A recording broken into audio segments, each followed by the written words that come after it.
దేవునికి మహిమ కలుగును గాక. అందరికీ ప్రైజ్ రెడీ ఉదయకాలాన్ని బట్టి అందరూ బాగున్నారని నేనైతే నమ్ముతున్నాను. ఖచ్చితంగా బాగుంటారు. దేవుని ఎందు ఆధారపడండి. దేవుని మీద ఆనుకొని జీవించినప్పుడు గొప్ప ఆనందాన్ని, గొప్ప శక్తిని మనము పొందుకుంటాము. అందుకే మనము ఇక పరిశుద్ధాత్మను పొందుకున్న తర్వాత వ్యక్తి యొక్క జీవితం ఎలా ఉంటుంది, ఆ వ్యక్తి వల్ల ఈ లోకానికి ఎలాంటి ఉపయోగాలు ఉంటాయి, తద్వారా దేవుని నామానికి ఎలా మహిమ వస్తుంది అనే విషయాలు మనం ధ్యానిస్తున్నాం. కాబట్టి ఎప్పుడు దేవుని వాక్యాన్ని వింటూ దేవుని మీదే ఆధారపడినప్పుడు తెలియనటువంటి గొప్ప శక్తిని, అనుభూతిని మనం పొందుతూనే ఉంటాం. కొంచెంసేపు దేవుడు, కొంచెంసేపు లోకం అన్నప్పుడు అది పొందుకోలేము, ఇది పొందుకోలేము. అందుకే అంటాడు ప్రభు యేసుక్రీస్తు, మీరు వెచ్చగానైనా ఉండండి కానివ్వండి, నులి వెచ్చగా మాత్రము ఉండవద్దు అంటున్నాడు. నులి వెచ్చగా ఉంటే నోట్లో నుంచి ఉమ్మి వేయబడుతుంది. చల్లగానైనా ఉండండి, వెచ్చగానైనా ఉండండి. నువ్వు వెచ్చగా ఉండకూడదు అంటే వామ్ గా ఉండొద్దు. అంటే అలాంటి లైఫ్ వద్దు. ఎలా ఉండాలంటే మీరు చల్లగా అంటే ఇంకా అసలు దేవుడు లోకాన్ని నమ్ముకోండి, లోకంలోనే జీవించండి, ఇంక మీ ఇష్టం. లోకంలో అన్నీ ఉంటాయి, కానీ నువ్వు దేవునితో నడవాలంటే లోకంలో కష్టం ఉంటుంది కొన్ని. ఎందుకంటే సత్యాన్ని ఈ లోకము జీర్ణించుకోలేదు. అయినా కూడా దేవుడు నిన్ను, నీ సత్యాన్ని, నీ యథార్థతని చూస్తున్నాడు. ఖచ్చితంగా ఆయన సమయంలో నీకు ఇవ్వవలసిన ఇవులన్నీ ఆయన అనుగ్రహిస్తాడు. ఓపిక ఓర్పుతో ఉంటే సమస్తాన్ని నువ్వు పొందుకుంటావు. అందుకే దేవునితో నడిచేదానికి ఎల్లప్పుడూ మనము ఇష్టపడాలి. ఈ లోకంతో మనం 2 దారులు ధ్యానించాము. ఈ ఇరుకైన ద్వారము, మరొకటి ఆ యొక్క విశాలమైన మార్గం. విశాలమైన మార్గంలో పోయేవాడు అందరూ ఏమైపోతాడంటే ఆ ఊబిలో పడిపోతుంటాడు. ఆ ఇరుకు మార్గంలో వెళ్ళిన వాడు ఖచ్చితంగా నెమ్మదిగా గమ్యం చేరుకుంటాడు. కాబట్టి ఈ రోజు ఆ గమ్యం చేరాలనేటువంటి ఆశ నీకుంటే ఖచ్చితంగా దేవుని నామాన్ని నమ్మాలా, దేవుని విశ్వాసం ఉంచాలా.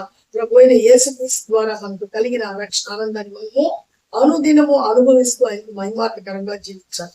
నిన్నటి దినం మనం ధ్యానించినటువంటి విషయాల్లో ఆ యొక్క అపోస్తలులైన కార్యములు పేతురు చెప్పిన వెంటనే, అయ్యలారా ఇప్పుడు మేమేం చేయాలా అని అడిగినప్పుడు వెంటనే మీరేం చేయాలంటే, మేము వెంటనే మారు మనసు పొందాలా. దేవుని నామంలో, ప్రభు అయిన యేసుక్రీస్తు నామంలో రక్షణ మీరు పొందినప్పుడు మీకు, మీ పిల్లలకు ఆ గొప్ప వాగ్దానాన్ని మీరు పొందుకుంటారు అని ఆ యొక్క పేతురు వాళ్ళకి చెప్పడము, వాళ్ళు వెంటనే మారు మనసు పొందటము, తర్వాత వాళ్ళు అనుదినము మానక రొట్టె విరుచుట ఎందు, ప్రార్థన ఎందు వాళ్ళు ఏం చేస్తున్నారంటే అందరూ సహవాసమందు 3 పనుల్లో వాళ్ళు ప్రతిరోజు కూడుకుంటూ అలాగే వాళ్ళు జీవించారు. కాబట్టి గొప్ప శక్తిని వాళ్ళు పొందుకున్నారు. వాళ్ళ ముందు అన్ని సవాళ్ళు వస్తున్నప్పటికీ కూడా వాళ్ళు ఎక్కడా జంకలేదు. కారణం ఏంటంటే వాళ్ళతో నడిపిస్తున్నటువంటి ఆ యొక్క పరిశుద్ధాత్మ దేవుడు ఉన్నాడనేటువంటి ఆ గొప్ప శక్తిని వాళ్ళు నమ్మారు, విశ్వసించారు. కాబట్టి వాళ్ళు మానక రొట్టె విరుచుట ఎందు, ఆ ప్రార్థన ఎందు, సహవాసమందు వాళ్ళు ప్రతిరోజు కూడుకుంటున్నారట. అంటే వినేశం అయిపోయింది అనుకోకుండా రోజు చాలా మంది రక్షించబడుతున్నారు. చాలా మందికి బాప్తిజం అంటే అస్సలు ఇప్పటికీ కూడా అర్థం తెలియదు. బాప్తిజం అంటే ఏదో మతంలో మారిపోవటము, ఎక్కడికో జంప్ చేసేయడం అని రకరకాలైనటువంటి మాటలతో హేళన చేసే మనుషులు ఉంటున్నారు. అర్థం లేకుండా ఆలోచించేటువంటి వాళ్ళు లోకంలో ఎంతో మంది ఉంటున్నారు. పాప దేవుడు వాళ్ళు క్షమించను గాక. అది నేనేం చెప్పదలుచుకున్నా లేదా, బాప్తిజం అంటే నీకు దేవునికి జరుగుతున్నటువంటి ఒక ఒప్పందం. ఇక పాపముతో నాకు జోలి లేదు, నువ్వు ఇచ్చే పవిత్రమైన జీవితము, పరిశుద్ధాత్మ జీవితము నేను కలిగి జీవిస్తాను, ఇక పాపంతో నేను జోలి కలిగి ఉన్నాను అని దేవునితో ఒప్పందం చేసుకునేటువంటి విధానాన్ని బాప్తిజము అంటారు. అంతేగాని కొంతమంది అక్కడ బాప్తిజం తీసుకుని వాళ్ళలో కలిసిపోయావా, అక్కడికి వెళ్ళిపోయావా, ఆ గుంటలో దూకేసావా, ఆ డ్రమ్ములో ముంగేసావా, ఇలాంటి మాటలతో మనుషులు వెంగిపరుస్తారు. తప్పండి, అలా అనవద్దు దయచేసి. ఎవరి హృదయానికి నొప్పించవద్దు. దేవుడు వెక్కిరించబడడు. మనం ఏది విత్తుతామో అది ఖచ్చితంగా కోస్తాం. నువ్వు మంచిది విత్తావంటే ఆ మంచి ఫలాన్ని కోసుకుంటావు. నువ్వు చెడు ఉద్దేశంతో, చెడు మాటలు నువ్వు ఆ యొక్క దుష్ట మనసును కలిగి అదే నువ్వు విత్తినప్పుడు అదే పొందుకుంటావు. కాబట్టి అలాంటి ఆ ఆలోచన కలిగి ఉండవద్దు. దేవుడు అందరికీ మంచిగా ఆయన ఇన్విటేషన్ ఇస్తున్నాడు. ప్రేమగా, భయము లేకుండా విశ్వాసముతో అనుదినం దేవునితో నడవమని ఆయన ప్రతి మానవాళికి ఆయన ఇన్విటేషన్ ఇచ్చున్నాడు. కాబట్టి ప్రతి ఒక్కరూ దాన్ని స్వీకరించండి.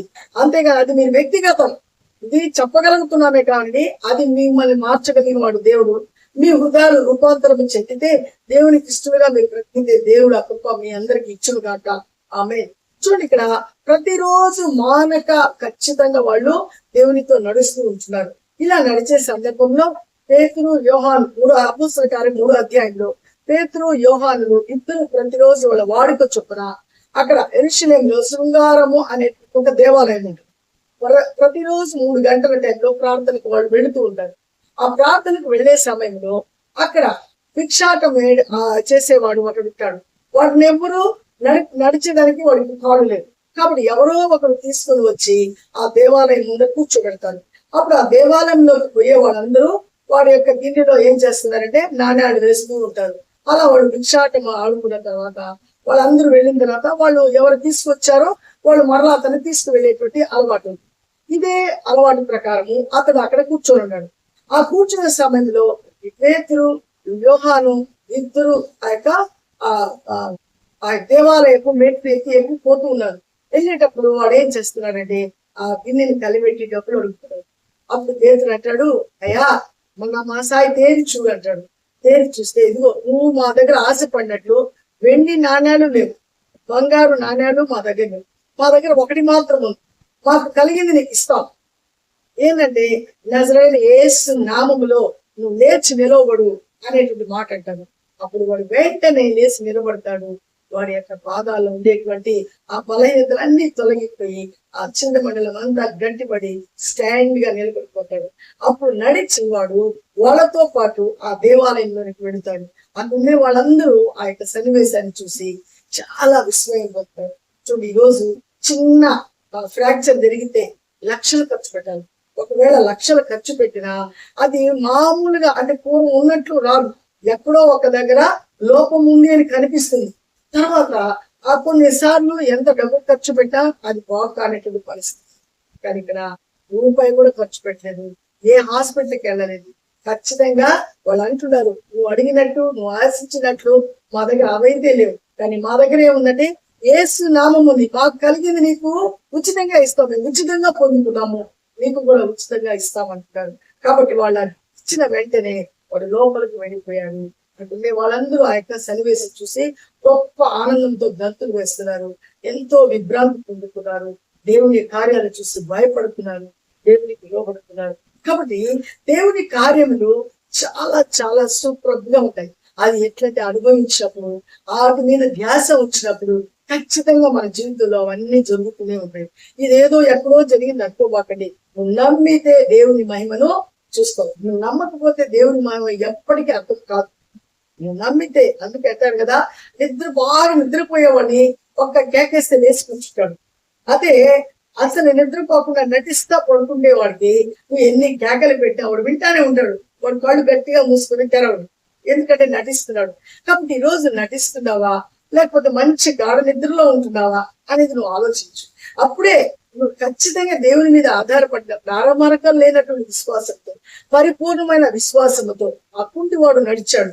ఈ రోజు నీ యొక్క జీవితంలో ఎలాంటి కుంటు పరిస్థితి ఉందో, నీ కుటుంబంలో ఉందో, లేకపోతే నీ బంధువుల్లో ఉందో, అవన్నీ నువ్వు జ్ఞాపకం చేస్తే నువ్వు నమ్మి ముందు ప్రాక్టికల్ అనుభవంలోకి రా. అప్పుడు దేవుని మీద ఆధారపడు. దేవుడు మహత్కార్యాలు, లెక్కలేనన్ని మహత్కార్యాలు మన జీవితంలో చేస్తాడు. అప్పుడు లెక్కింపలేని స్తోత్రాలతో ఆ దేవుని నేను మహిమపరుస్తాను. కాబట్టి ఆ రోజు ఆ యొక్క యోహాను అపోస్తలుల కార్యం 1వ అధ్యాయం 1 నుంచి 10 వరకు రాయబడినటువంటి ఆ వాక్యాలు ఉండేటువంటి మర్మము గొప్ప ఆనందాన్ని, అనుభూతిని పొందుకుంటున్నారు. వాళ్ళు ఉచితంగా పొందుతున్నారంట, ఉచితంగా ఇస్తున్నారు. మా దగ్గర ఈ లోక సంబంధమైన వెండి బంగారు లేదు.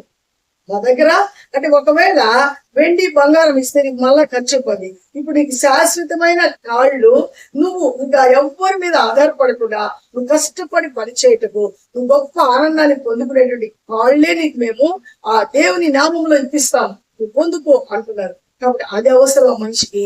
వెండి బంగారు నాణ్యాలు కావాలా చెప్పండి, ఏది కావాలా? మనకు శాశ్వతమైన కాళ్ళు దేవుడు ఇస్తానంటుంటే అవి మనం పొందుకోవాలి. కానివ్వండి, మాకు ఇక్కడే కూర్చుంటాము, రోజు నేను ఇలాగే బెగ్ చేసుకుంటుంటాను, ఆ బెగ్గింగ్ లో ఎవరో ఒకరు ఏదో ఇస్తే దాంతో నేను తృప్తి పడతానంటే వాళ్ళ లైఫ్ అలాగే ఉంటుంది. నో, ఈ బెగ్గింగ్ లైఫ్ నాకు వద్దు, నేను ఖచ్చితంగా కష్టపడాలా, నేను కూడా ఇలా బెగ్ చేసుకున్న వాళ్ళకి ఇచ్చే శక్తి నేను పొందుకోవాలనేటువంటి మనసు నీకు నాకు ఉంటే ఖచ్చితంగా ఇప్పుడే ఆ దేవుని యొక్క శక్తిని పొందుకుంటాము.